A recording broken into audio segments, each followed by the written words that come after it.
Hello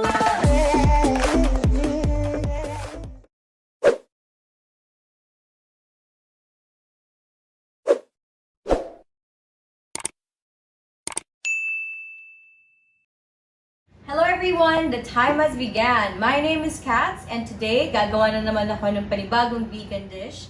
Today I am going to make my vegan version of menudo. Now ngayon, a lot of people are thinking, pwede bang i-veganize or gawing vegan ang mga Filipino dish? Oo, syempre, yes na yes. Like for example, itong menudo na to, gumagamit ng hotdog. But don't worry because meron din tayong vegan hotdog for that. And for the meat naman, we are going to use seitan. Like yung ginawa natin last time with kare-kare and adobo. Maraming pwedeng gawing vegan version ng mga Pinoy dishes. And if you want to see me make my menudo, come and join me. And what else are we waiting for? Tara! Kain vegan! Here are the ingredients for my vegan version of menudo.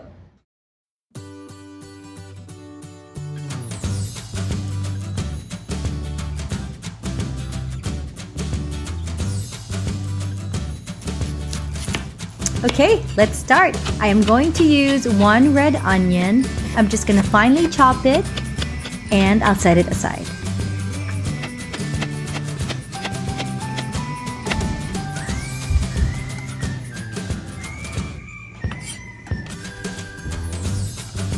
Next, I am going to use around 8 cloves of garlic. Now, I'm just going to finely chop it and then I'll set it aside. If you don't like garlic that much, you can of course use less.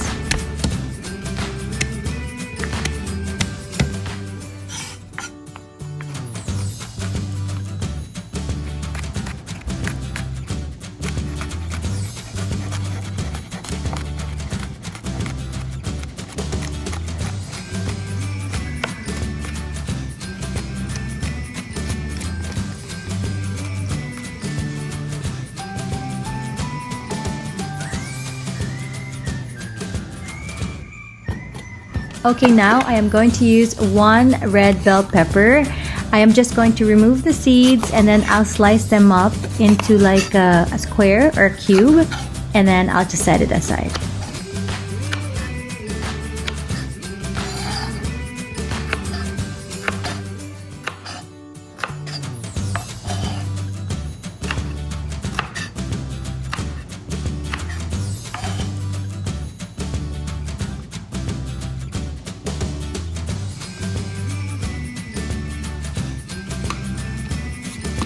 Okay, I'm also going to use 1 large potato. I am just going to peel it and then I'll slice it into cubes as well. Parang yung size ng ating bell pepper.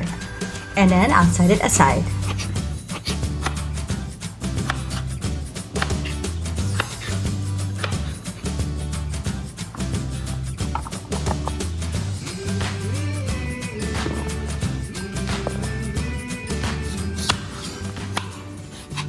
Okay, so of course, I'm also going to use 1 carrot. Yung cut or slice ng potato will be the same as the carrot.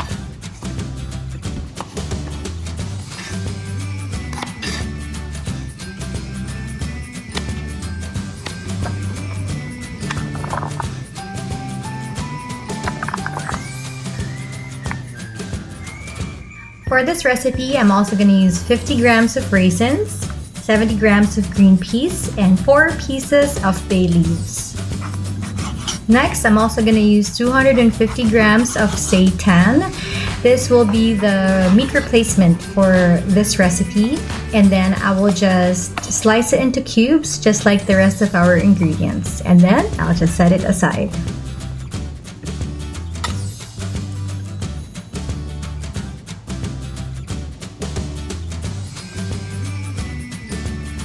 Okay, since ang menudo ay may hotdog, gagamit din tayo dyan ng hotdog. I'm going to use 4 pieces of vegan hot dogs.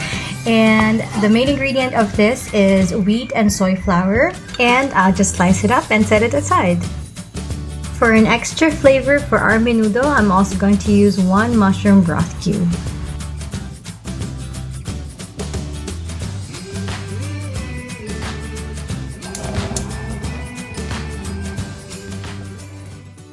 Okay, now I'm gonna get the pan ready.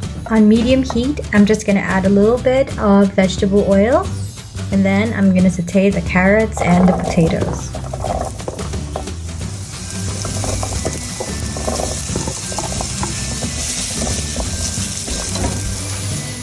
Okay, so when our carrots and our potatoes are half cooked, we can already remove it from the pan, and then we'll just set it aside.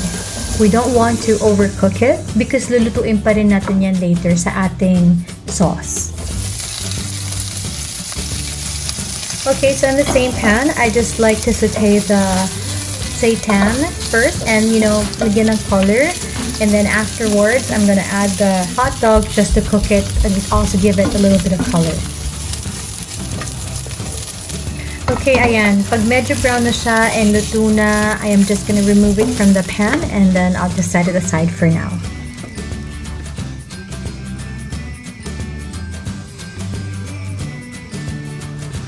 Okay, so in a pot, I'm just gonna add a little bit of vegetable oil. I'm gonna saute the onions and the garlic.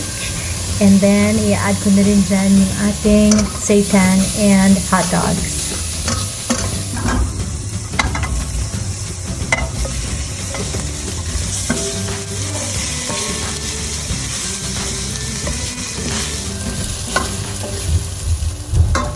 And then right after that, I'm going to add the 15 ounces of tomato sauce.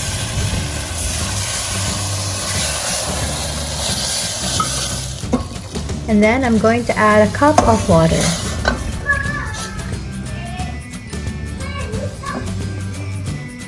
So and then I'm just going to give it a stir, just mix everything around.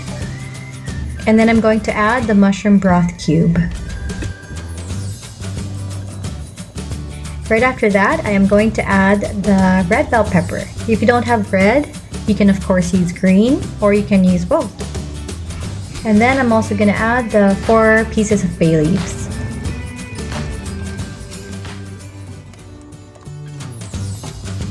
And then I'm just going to give that a good stir. And then I'm also going to add some salt and pepper to taste it. It really depends on how much salt or pepper you want.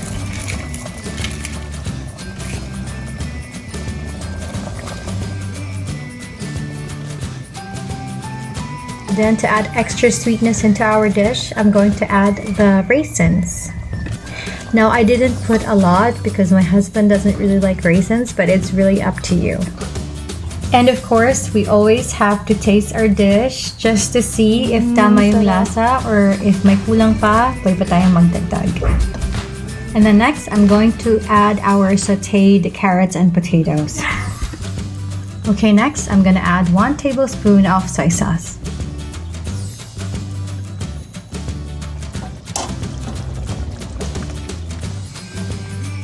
Next, I'm going to add 1.5 to 2 tablespoons of sugar.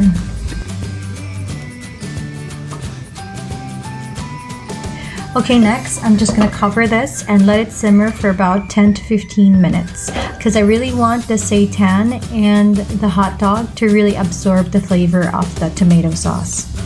Right after that, I'm going to add the green peas and then I'm going to cook it for another minute and then the dish is done. I'm just going to transfer it on a serving dish and yun na yun, we're done. And of course, this delicious menudo is best served with very hot rice.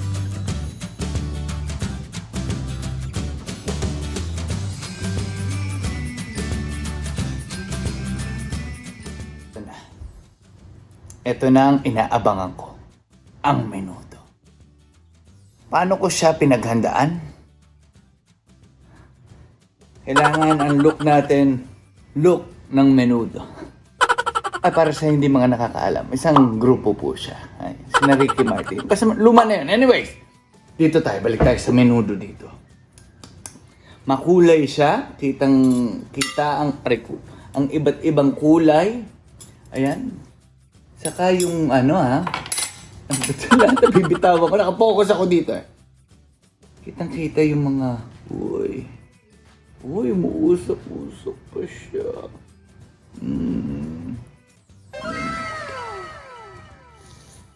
Lagay natin dyan. Kailangan kunin natin lahat, pati yung mga vegan hotdog. Wait lang. Ayan. Dito. Patatas! Ito kasi ang gusto ko sa menudo, medyo tamis-tamis na maalat-alat.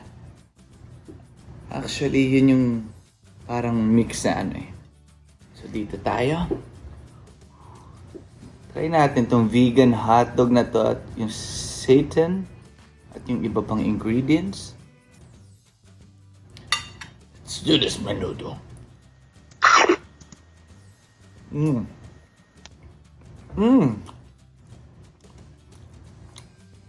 Parang yung texture guys, ang ganda ng pagkaka. Ang lasa pa ng sauce. Kapit na kapit yung balancing lasa.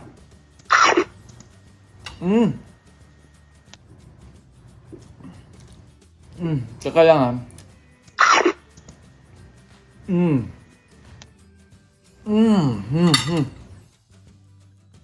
Walang arte-artista to.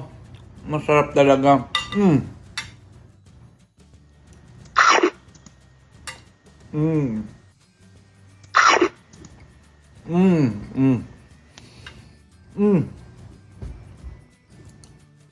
The best menudo na natikman ko. Maganda yung medyo pinrito mo ng konti, no? I love this. One of the top, ano matawag nito? Top food na niluto ni Mrs. Ayan. Napakasarap. Kaya, kung gusto ninyo ito matry, like at subscribe lang kayo dito. At alam nyo na, because the time has begun. Ano pa inaantay nyo? Tara, kain vegan.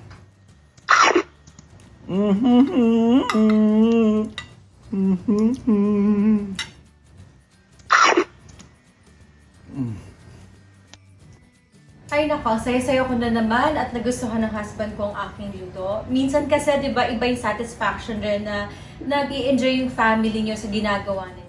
Alam niyo naman na makita ko lang siyang busog na, happy na ako.